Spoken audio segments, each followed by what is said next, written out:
I mean, they tend to typecast us. So everything we say, they'll think, oh, that's a typical result of the public school system. Yes. I mean, do you think there's any truth in the ideas behind the programme, that certain people have more options than others? It's certainly true that more people know they have more options or imagine they have. I think in practical terms, the difference in numerical number of options isn't that great. But the mere knowledge creates an option in itself. Yes. So I think we do have more options. And it is undesirable, but it's very difficult to correct. I don't think it is undesirable at all. I think what's undesirable is people who have had options don't take best advantage of them. When I leave the school, I'm going to College Court. And then I will be going to Westminster boarding school if I pass the exam. And then we think I'm going to Cambridge and Trinity Hall. John went to Westminster School, and at 21 was in his final year reading law at Christ Church, Oxford. I do believe parents have a right to educate their children as they think fit. And I think someone who works on the assembly line in some of these car factories earning a huge wage could well afford to send their children to private school if they wanted to. Just because some sorts of people perhaps don't put that as high on their priorities as, having a smart car or something. I'm going to Charterhouse. And after that, Trinity Hall, Cambridge. Andrew went to Charterhouse and read law at Trinity College, Cambridge. And you can never be sure of leaving your children any worldly goods, but at least you can be sure that once you've given them a good education, that's something that no one can take away. When I leave school, I'm going to the Dragon School. I might. And I might go to, I might go to Charterhouse, Marlborough. And I can't remember all other places, but because Mummy's got so many, but there's some of them. What about university, Charles? I might go to Oxford. Charles went to Marlborough, but didn't make it to Oxford. Instead, he went to Durham University. I'd say I'm pleased I didn't, because it's very much certainly from Marlborough, prep school, Marlborough, Oxbridge, conveyor belt, get shoved out at the end. And when you go to Oxbridge, and it's obviously not true in all cases, but I think for the majority, they mix with the same people as they were with at school and so on. When they were 21, we asked them what they thought they would be doing at 28. John. Might be at the bar. Doing what? Perhaps chancery practice. How do you see your life at 28? What do you want for yourself then? I'd quite like to be married by then. John has just announced his engagement. He is a successful barrister in the Chancery Division of the High Court. At 21, these were his thoughts about his career. Law sort of interests me. I think it's sort of good life. It's hard work, but you sort of, when you get to a certain eminence, you take the work you want, and you take the holidays you want, and you don't really dance to anyone's tune, all of which quite suits me. And what about Charles? Hard to say. Probably scribbling away in some basement for some London newspaper or something. Charles did scribble away for an East London newspaper. He moved on after a year and joined the BBC, where he now works as an assistant producer. And Andrew, what did he want? I'd like to be a solicitor, and also fairly successful. Andrew is a solicitor, working for a large firm in the city. What qualities do you think it needs to be successful? Well, you have to have a legal ability in my business, obviously, and you have to have a sort of bedside manner as far as your clients are concerned. Because there's no good being brilliant if you can't communicate with your clients. What do you think about girlfriends at your age? Tell me what you think. I've got one, but I don't think much of her. The girls never never do what the boys want them. They always start playing with dolls when the boys want to play rough and tumble with them. It's quite true. I don't think I financially come from the same background. Andrew didn't go for a haughty Deb. He went for a good Yorkshire lass. But, obviously he knew what he wanted. Andrew and Jane were married 18 months ago. I think I'm probably quite down to earth, and I tend to be less extravagant than maybe some women are. I don't go out and buy lots of expensive dresses. I just go out and buy one or two. And even better, pay for them. They spend their weekends in the Sussex countryside, where they are converting an old barn which they bought with financial help from their parents. They plan to live in it permanently when they start a family. During the week, they have a flat in London, and Jane has a full-time job as a secretary. I think it's not a bad idea to pay for schools, because if we didn't, schools would be so nasty and crowded. Yes. So do I think so. Yeah. And the people in the schools wouldn't, and the man in charge of the school would get very angry because he wouldn't be able to pay all the masters if he didn't get any money. Well, I've never really experienced the state system, but I think you get a better level of education if you can go to a private school. Do you think it's bad that people like you opt out of the state system? Well, there are really two counter-arguments. First of all is the argument that people should have the choice if they've earned the money to spend it. And then the other argument is that if we all went to the same sort of schools, those schools would probably be better because those people who had influence would do their utmost to make sure they were better if they had to send their children there. Whereas they just look back and don't particularly care what happens in the state system. And what do you feel about that?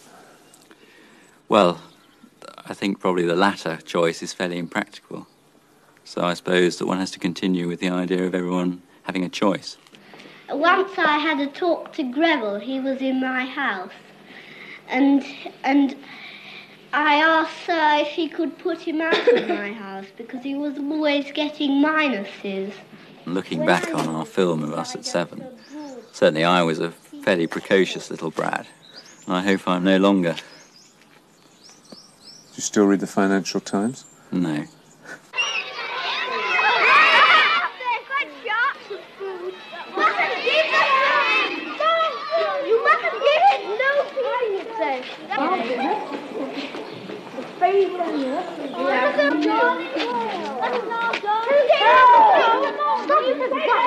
I don't think much of the accents. Neither do I. Neither do I. But don't prevent me liking them. Yes, and that mustn't be late there. Quite quietly, it's a very nonchalant little theme. Well, yes, I do feel I've had the best of everything as far as education is concerned. But, I mean, to get here, I had to work very hard. But you don't deny you've had a silver spoon. I think anyone who goes to a really good school has had a leg up. But, I mean, I wouldn't say I'd been unduly privileged if I missed the exam to my school and had to go to sort of grotty public school. I would have thought I had any advantage at all. Yes, I must say, all this talk about opportunities, it's something I did slightly object to in the programmes. We were shown at the age of 7 outlining sort of the academic sort of career that most of us did in fact pursue. Each sentence ended up, John is at Westminster, Andrew is at Charterhouse and everything, implying that we just sailed through, merely manifesting an intention at the age of 7. We didn't show the sleepless nights, the sort of poring over our books, the sort of, all the sweat and toil that got us to university. It was presented as if it was just, part of some indestructible birthright that we went to all these places, and I thought that was unfair. It didn't show us sort of having to do beastly jobs in the holidays, to make ends meet and things. It didn't give a very real sort of impression. Do you want to be rich? Well, yes, because I don't want to be tied down to the dullness of an everyday job. I want to be able to have enough money so I can indulge in things that might interest me, like collecting paintings. I do believe in a sort of ordered and structured society, and I think, you know, we're not exactly alive for very long, and we've each got our own job to do and our own little position to be in. Some people have a better time than others, but it doesn't mean because you sweep the streets you're any less valuable than someone who's, running a huge corporation. I mean, not everyone can be at the top, but as long as people are happy in what they're doing, that's, I think, the greatest good that can be. And this is what worries me about these new sort of invidious sort of class attitudes that certain sort of subversive elements are introducing, based on envy and things. John declined to be interviewed at 28. He felt satisfied with what he had said in the previous films and had nothing more to add.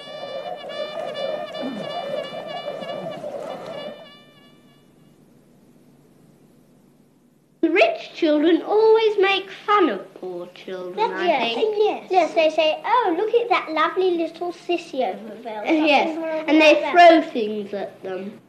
I don't particularly want to be rich, but I'd like to have enough money. Well, what do you mean by enough? Well, enough to have a nice house and be able to send the children to a private school if you want to. I really don't see how one's life can be a failure. In that, if I became a journalist and got sacked at 30, it's probably because I'd grown out of it, or I'd changed, so I was no longer suitable, so therefore I'd find something else which I'd find, I enjoyed and which my talents were suited to. Charles has found a career suited to his talents. At the BBC, he makes documentary films.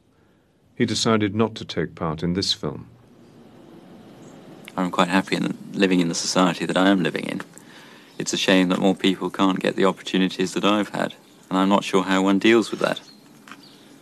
But you've been lucky, haven't you? What about those who haven't been so lucky? Absolutely.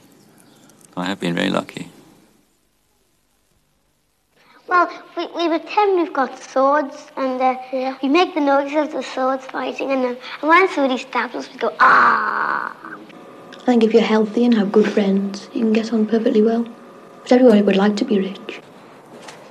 Neil was brought up in a Liverpool suburb, went to comprehensive school, and dropped out of Aberdeen University after one term. At 21, he was working as a casual labourer on a building site in London. I came to London and I contacted an agency for squatters, and they were able to give me the address of somebody who was able to help people who were looking for accommodation in the London area. And by a process of chasing people around, I eventually managed to find this place here. I think in questions of squatting, a bit of humanity is more important than vague rules about who can live where. But you've kicked against the stability that's... I don't think I ever had any stability, to be quite honest. I can't think of any time in my life when I ever did. I don't think I've been kicking against anything. I think I've been kicking in mid-air the whole of my life.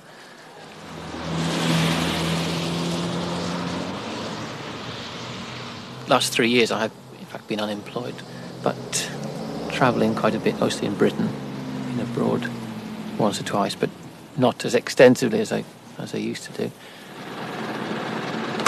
Thanks. Shall I put the luggage in here, or do you want it in the back? I live off money from Social Security, which does me for my rent and my food.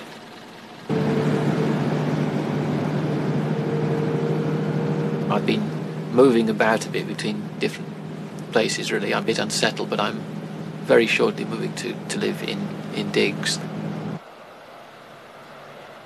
For the last 7 years, Neil has been moving around Britain. He spent the summer on a farm in North Wales, and when we found him, he had just arrived in the Western Highlands of Scotland.